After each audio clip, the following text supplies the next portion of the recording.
students, to today's class starts. You're getting it? So today class, I think it would be communicated to you. We are going to deal with ethics. Okay? Ethics is part of your mains syllabus exclusively. It is not mentioned anywhere in your prelims. Preliminary exam la ethics அப்படிங்கிற ஒரு வார்த்தை எங்கேயுமே இருக்காது. புரிஞ்சா? New students, I think, do you people have syllabus copy with you? புது student syllabus copy வச்சிருக்கீங்களா? இல்லனா syllabus copy கட்டாயமா வச்சுக்கணும். prelims ஓடதும் சரி, mains ஓடதும் சரி, you people need to have what a syllabus copy with you. Okay? இப்போ prelims-ல பாத்தீங்கன்னா உங்களுக்கு ethics paper, ethics-ங்கற லைனே இருக்காது. syllabus-ல explicit-ஆ மென்ஷன் பண்ணவே இல்லை. மெயின்ஸ்ல GS paper 4, fourth paper, அதுல வந்து என்ன இருக்கு? ethics. That entire paper is what? ethics paper. This entire paper is ethics. 250 marks க்கு மெயின்ஸ்ல ethics paper. You are getting it or not? இப்போ என்னன்னா இந்த நியூ ஸ்டூடெண்ட்ஸ்க்கு நான் ஒரு டிஸ்க்ளைமர் கொடுத்துறேன் ஃபர்ஸ்ட். இந்த எத்திக்ஸ் பேப்பர்ல நான் நிறைய எக்ஸாம்பிள்ஸ் கொடுப்பேன். கான்செப்ட்ஸ் எடுக்கும்போது உங்களுக்கு புரிஞ்சிடும். ஆனா அந்த கான்செப்டுக்கு நான் எக்ஸாம்பிள் கொடுப்பேன். ஓகே, அந்த எக்ஸாம்பிள் நீங்க ப்ரிலிமினரி எக்ஸாம்ல இருக்கிற கோர் சப்ஜெக்டை முடிச்சிருந்தாதான் அந்த எக்ஸாம்பிள் கனெக்ட் ஆகும். புரியுது? You are getting it. Since you are starting fresh, நீங்க எது மட்டும் புரிஞ்சுக்கோங்கன்னா எத்திக்ஸ் பேப்பர்ல எடுக்கிற கான்செப்ட்ஸ் டெஃபினிஷன்ஸ் எல்லாம் சொல்லும் போது உங்களுக்கு புரியணும். புரியுதா? ஆனா அதுக்கு கொடுக்குற எக்ஸாம்பிள்ஸ் இருக்குல்ல, நான் ஹிஸ்டரியில இருந்து ஒரு எக்ஸாம்பிள் கொடுப்பேன். இனியும் நீங்க ஹிஸ்டரி படிக்கல, அப்போ அது உங்களுக்கு கனெக்ட் ஆகாது.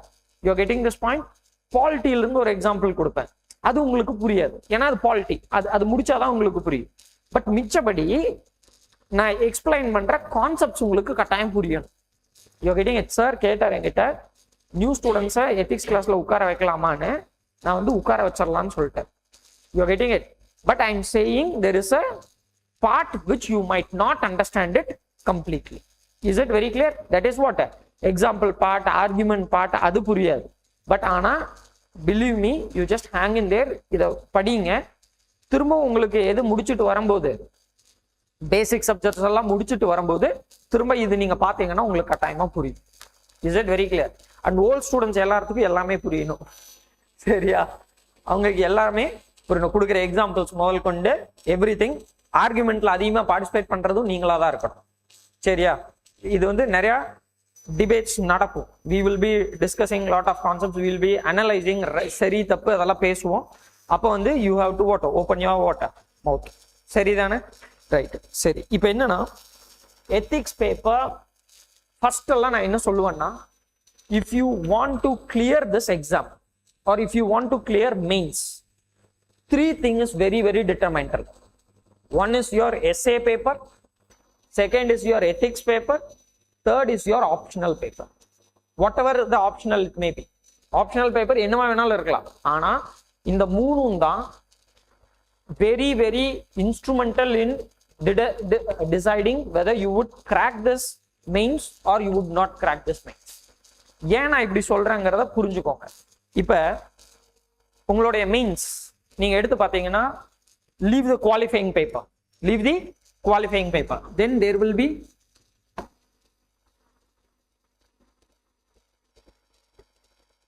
essay 250 க்கு இருக்கும். essay it will be for 250. then you have GS1,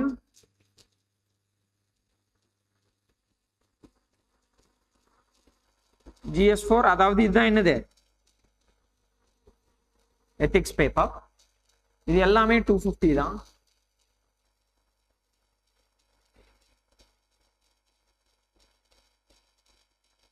அதுக்கப்புறம் ஆப்ஷனல் 1, ஆப்ஷனல் 2. ஐ மீன் ரெண்டு ஆப்ஷனல்ல ஒரு optional which is divided into 2 papers again which will be for what 250. சரியா? You take all the toppers mark sheet previous year rank 1 ல இருந்து toppers mark sheet last 5 years நீங்க என்ன எடுத்து பாருங்க. அவுட் ஆஃப் திஸ் 250, இந்த மூணு paper out of 250 they will be scoring somewhere around 120 or I would say 100 to 130.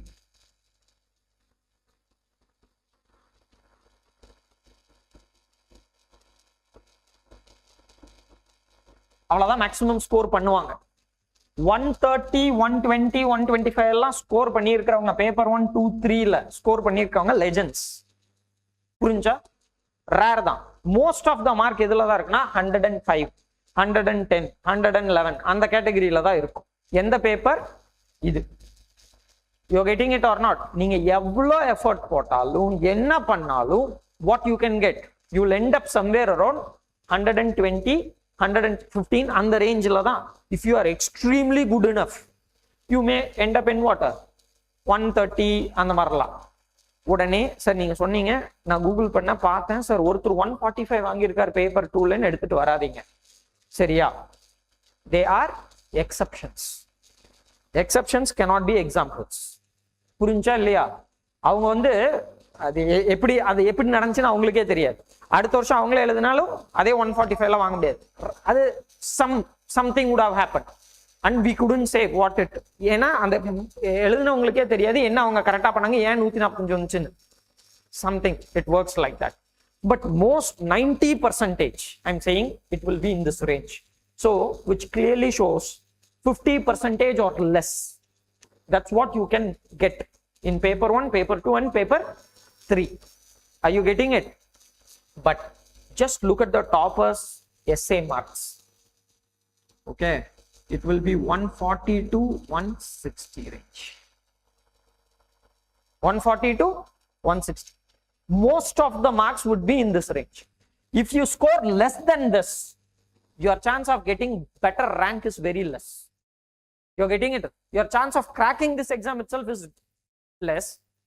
You're getting it? இதான் விஷயம். So இங்க இது கிளியரா தெரியுது. It is a very very scoring paper. எது? Scoring paper. Essay paper is scoring. After essay, okay, optionals இந்த ரெண்டுமே scoring. Optional is for 500 marks. இல்லையா? Out of this 500, you can even see people scoring 300. You're getting it? Out of 500, there are people who score what? 300. But if you can score anywhere between 260 to what? 300, you have done well. And you cannot score less than 260. You cannot score. If you score less than 260, you are not even in the race. Puruncha? Optional. Very, very important. Clear with this? So, extremely scoring. Essay is scoring.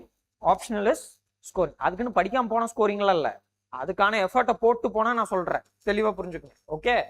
And then comes the ethics paper. இதை extremely ஸ்கோரிங்னு சொல்ல முடியாது, extremely டிட்டர்மெண்டல்னு சொல்ல முடியாது. இது என்னன்னா, ஒரு சில வருஷத்துல you can see people scoring more than 160 in ethics paper.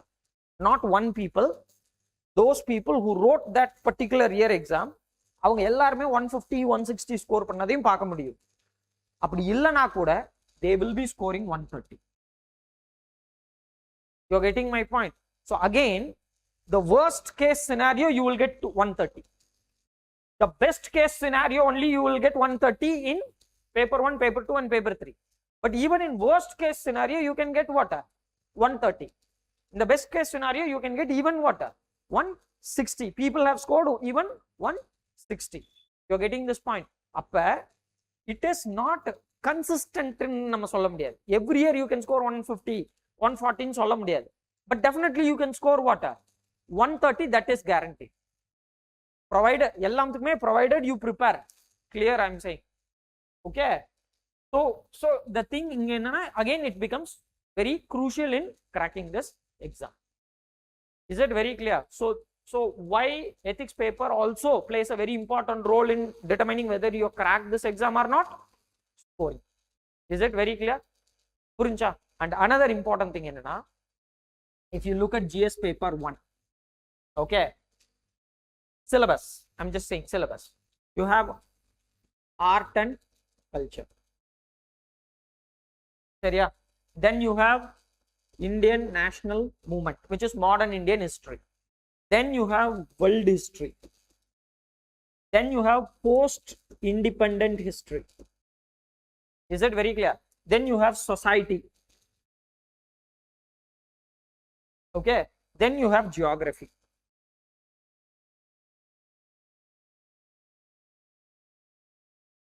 You're getting this point?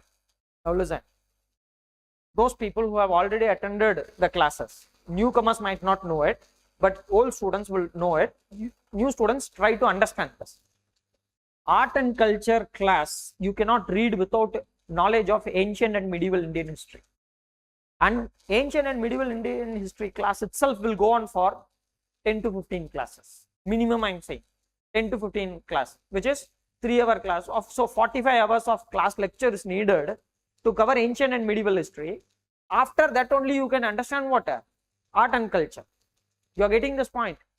Without knowing what is Mauryan administration, you cannot understand the Mauryan art. You are getting this point? So it will take that much time. So then Indian national movement, which is nothing but modern Indian history, again there will be 15 to 20 class lectures. 20 class favor. You are getting it? World history 5 classes, post-independent history 5 classes, society 10, geography 35 classes. Okay, so ella calculate panni pathina close to 100 classes of 3 hours, which is 300 hours of class lecture is needed to cover one paper. Vast. Are you understanding it? Vast. Purinja. Adeda second paper, if you see, there will be Indian polity, governance, there will be social justice, there will be international relations. Again, minimum you need 200 hours of class lecture. You are getting it? To cover what? GS paper. Then GS paper 3, you will have economics, internal security, you will have disaster management. You are getting it? Science and technology. Again 200 hours of class lecture is needed. Okay, only then you can cover the syllabus. Then you have to read. So syllabus is what? Vast, big. But how much mark you can end up with? Not more than 130. But when it comes to ethics paper, entire 250 marks worth of paper, the lecture can be given in 20-22 classes. So hardly 70 hours. 70 hours of class lectures. Okay, you can score 130. Are you understanding? So in cost benefit analysis, here if you are spending 4 months, okay, rigorous training, you will end up with 130 if you perform well. But same effort for just a month will get you 130. That's why it is scoring. That is why it is scoring. You are getting it or not? Even those bulkier subject, my approach would be what? Minimum reading, maximum output. Is it very clear? Here, you don't have to consciously do it. The syllabus itself is defined in such a way where you just have to give minimum effort, minimum reading, but you have to do answer writing practice and all, where you can maximize your mark. Purinja? நான் என்ன சொல்றேன்னு எல்லாருக்குமே கிளியரா புரிஞ்சா? இதுதான் இது scoring. கம்மியான syllabus, சின்ன சிலபஸ், நல்லா படிச்சு அதை ஆன்சர் ரைட்டிங் பண்ணோம்னா நல்ல மார்க்கும் வரும், அவுட்புட்டும் வரும். அதனால தான் இது என்னது? Scoring. Is it very clear or not? Okay, and I'd say, see, in the ethics paper was introduced only in 2013. Is that very clear? This paper called Ethics, Integrity, Aptitude, GS paper 4. UPSC underwent a reform some 13 years ago. Is that very clear? அப்பதான் இந்த பேப்பரை introduce பண்றாங்க. 2013க்கு முன்னாடி இப்படி ஒரு பேப்பரே கிடையாது. அதாவது சிம்பிளா ஏன் யூபிஎஸ்சி 2013ல இதை இன்ட்ரோடியூஸ் பண்றாங்க, இப்ப 2026ல இதை ப்ரிலிம்ஸ்லயும் இன்ட்ரோடியூஸ் பண்ணியிருக்காங்க வித்தவுட் அஃபிஷியல் நோட்டிபிகேஷன். அதை கிளியரா புரிஞ்சுக்கணும். 2013ல எத்திக்ஸ் பேப்பரை இன்ட்ரோடியூஸ் பண்ணும்போது கிளியர் கட்டா நோட்டிபிகேஷன்லயே சிலபஸ் இப்படி மாறி இருக்குன்னு இன்ஃபார்ம் பண்ணாங்க. புரிஞ்சா? ஆனா இந்த வருஷம் ப்ரிலிமினரி எக்ஸாம் பேப்பர் பார்த்திருந்தீங்கன்னா அதுல governance related question, ethics related question வருது. புரிஞ்சா இல்லையா? கவர்னன்ஸ் ரிலேட்டட் கொஸ்டின் கேட்டிருக்காங்க, எத்திக்ஸ் ரிலேட்டட் கொஸ்டின் கேட்டிருக்காங்க. நான் எப்பவுமே கிளாஸ்ல சொல்றது ஒரு விஷயம், you cannot have separate prelims preparation, separate mains preparation. அப்பெல்லாம் பண்ணவே முடியாது. ப்ரிலிம்ஸுக்குன்னு தனி கோர்ஸ், மெயின்ஸுக்குன்னு தனி கோர்ஸ் எவனாச்சும் போடுறான்னா அவன் ஏமாத்துறான்னு அர்த்தம். அப்படியெல்லாம் படிக்கவே முடியாது. It can only be prelims cum mains. Integrated approach தான் அப்படின்னு நான் சொல்லுவேன். And this year prelims again vindicated. Okay, the line between prelims and mains is what, disappearing very quickly. Okay, there is a thin line which separated prelims and mains, and that line is further getting thin. புரிஞ்சா? அந்த பஃபரே இல்லாம என்ன ஆயிட்டு இருக்கு, இதாயிட்டு இருக்கு. So மெயின்ஸும் நீங்க ஒரு அளவுக்கு படிச்சிருந்தாதான் ப்ரிலிம்ஸா கிராக் பண்ண முடியும். அந்த எக்ஸ்போஷர் இருந்தாதான் ப்ரிலிம்ஸாவே கிராக் பண்ண முடியும். So you cannot do exclusive prelims kind of a preparation. அதை விட்டுருங்கன்னு நான் சொல்றேன். You are getting it? If you still insist on preparing only for prelims, it's nothing but a disaster for, it's a recipe for disaster. That's all I can say. You're getting it or not? So don't do that. சரியா? சரி, என்ன logic? ஏன் 2013ல இந்த ஒரு பேப்பரை UPSC introduce பண்ணுச்சு அப்படின்னா, before 2013 UPSC tests your personality or character only in the personality test. Only in the personality test. Third stage, prelims clear பண்ணா mains, mains clear பண்ணா interview. அது ஆக்சுவலா இன்டர்வியூ கிடையாது, அது பர்சனாலிட்டி டெஸ்ட். அது ஏன் நான் அப்புறம் சொல்றேன். அந்த பர்சனாலிட்டி டெஸ்ட் லாஸ்ட் ஸ்டேஜ்ல தான் இவன் சரிப்பட்டு வருவானா வரமாட்டானா அப்படின்னு என்ன பண்ணும், டெஸ்ட் பண்ணும். கேரக்டர் வைஸ், பர்சனாலிட்டி வைஸ், ஆட்டிடியூட டெஸ்ட் பண்ணும். ஆனா 2013ல யூபிஎஸ்சி சொல்லிடுச்சு, you are going to have a written personality test. You are getting it or not? நீங்க என்னது, இன் பர்சன் பர்சனாலிட்டி டெஸ்ட். அது எது ஃபைனலா நடக்குது. ஆனா அதுக்கு முன்னாடியே உன்னுடைய பர்சனாலிட்டி என்னன்னு நான் டெஸ்ட் பண்ணுவேன். எதுல டெஸ்ட் பண்ணுவேன்? மெயின்ஸ்ல. அதுதான் நான் சொல்றேன். என்னுடைய இது ஜிஎஸ் பேப்பர் 4 என்ன பொறுத்த வரைக்கும் I define it as a, it's a written personality test. You are getting my point? Written personality test. So நீங்களே சொல்லுங்க, can you build your personality or a character in a single day? நான் மாறிவிட்டேன், உஜாலா வெண்மைக்கு மாறிவிட்டேன் அப்படின்னு ஒரே நாள்ல அப்படியே மாற முடியுமா? Personality development or a character building is a gradual process. Okay, it cannot happen overnight. அப்ப அதுக்கான ஒர்க்கும் நீங்க ஸ்டார்ட் இப்ப இருந்தே பண்ண ஆரம்பிக்கணும். அதனாலதான் I did not have any hesitation to invite new students to ethics class, despite knowing the fact that you might not be having your basics. You're getting this point? You have to understand this very clearly. புரிஞ்சல்ல? So you cannot have personality development or character building overnight. It will take time. See, sir, அதெல்லாம் என்ன sir இருக்க போகுது அப்படின்னா, see, everyone know honesty is the best policy. ஸ்கூல்ல இருந்து இந்த வார்த்தையை சொல்லிட்டு இருக்காங்க. ஆனா எல்லாரும் ஹானஸ்டாவா இருக்கிறோம். எத்தனை போய் பேசுறோம்? You're getting it or not? ஆனா இங்கெல்லாம் போய் பேசுனீங்கன்னா மாட்டிப்பீங்க. புரிஞ்சா? இன்டர்வியூ பேனல்ல போய் பேசினாலும் மாட்டிப்பீங்க. நான் பிஹெச்டி பண்ணியிருக்கேன், போய் பேசுறது இல்லைனாலும் மாட்டிப்பீங்க. நான் சொல்றேன், சரியா? ஸோ அப்ப you have to what, change your life style. You have to change your the way in which you look at society, the way in which you look at your people. அதுக்கு ஒரு concept, அதுக்கு என்ன, அதை பேப்பர்லயும் எழுதவும் தெரியணும். You getting it? அது ரெண்டும் சேர்ந்தாதான் உங்களால இந்த பேப்பரை புரிஞ்சுக்க முடியும். ஸோ இது ஒரு ரிட்டன் பர்சனாலிட்டி டெஸ்ட். அது நல்லா கிளியரா வச்சுக்கோங்க. If you have a good personality, positive, like society oriented personality, na, automatically you will start to get more marks, and that should reflect in your paper also. Paper la reflect பண்ணிச்சுனா இதா. Is it very clear? புரிஞ்சா? இப்ப prelims-லயே test பண்ண ஆரம்பிச்சிட்டான். prelims-லயே நான் இனி return personality டெஸ்ட்ல இல்ல, நான் எங்கேயே டெஸ்ட் பண்றேன் உன்னோட பர்சனாலிட்டியை. prelims-லயே பண்றேன்னு பண்றாங்க. ஆனா ஒரு விஷயத்த நம்ம நல்லா புரிஞ்சுக்கணும். ப்ரிலிம்ஸ்ல பண்றதுல ஒரு ப்ராப்ளம் இருக்கு. என்ன ப்ராப்ளம்னா, எத்திக்கல் கொஸ்டின்ஸ் இருக்குல்ல, இல்ல மாரல் கொஸ்டின்ஸ் இருக்குல்ல, அதுக்கு there is no clear cut objective answer. அதை நீங்க நல்லா புரிஞ்சுக்கணும். There is no clear cut objective answer. இதுக்கு இதுதான் பதில் அப்படின்னு கிடையாது. Is it very clear? What is the capital of இந்தியானா டெல்லி, அதுக்கு அதான் பதில்.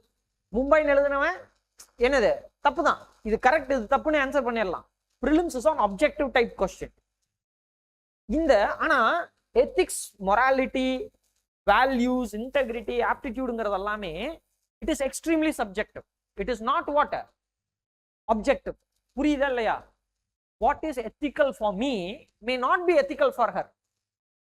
என்னை பொறுத்த வரைக்கும் எது எத்திக்கல்னு நான் நம்புறனோ அது அவங்கள பொறுத்த வரைக்கும் என்னவா இல்லாம இருக்கலாம், எத்திக்கலா இல்லாம இருக்கலாம். You're getting my point. For an example, ஒரு rapist இருக்கான். Okay, the best or the highest punishment given to that person may be a what a shoot at sight order or encounter in my perspective இருக்கலாம். அது என் perspective இல்ல சத்தியமா சொல்ற ஒரு எக்ஸாம்பிளுக்கு இருக்கலாம். You're getting it. என்ன பொறுத்த வரைக்கும் அதான் தர்மம், என்ன பொறுத்த வரைக்கும் அதான் என்னது எத்திக்கல், அதான் கரெக்ட் அப்படின்னு நான் நம்பலாம்.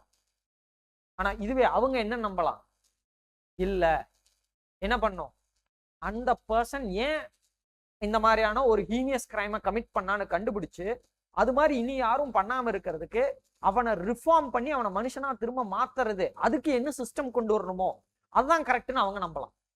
I may feel what killing the criminal is the right thing to do, ethical, but she may think the objective of a law is not to kill the criminal but to kill the crime. புரிஞ்சா?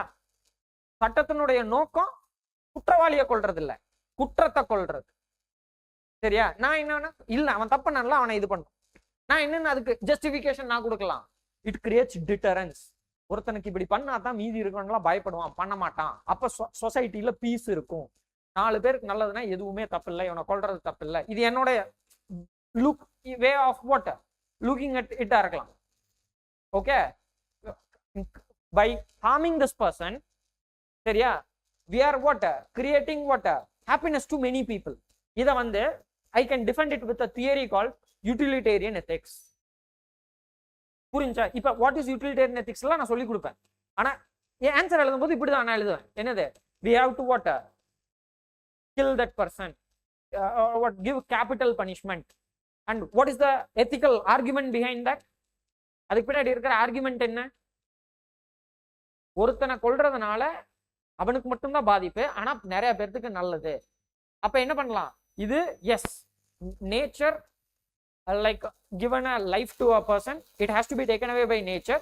Here we are deviating from the course of nature, but it is done for the good, it is done for the sake of what good. அப்ப என்னது, இது correct தான்.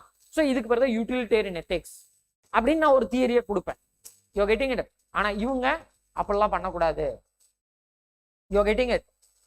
there should be what is right, cutting across time and space.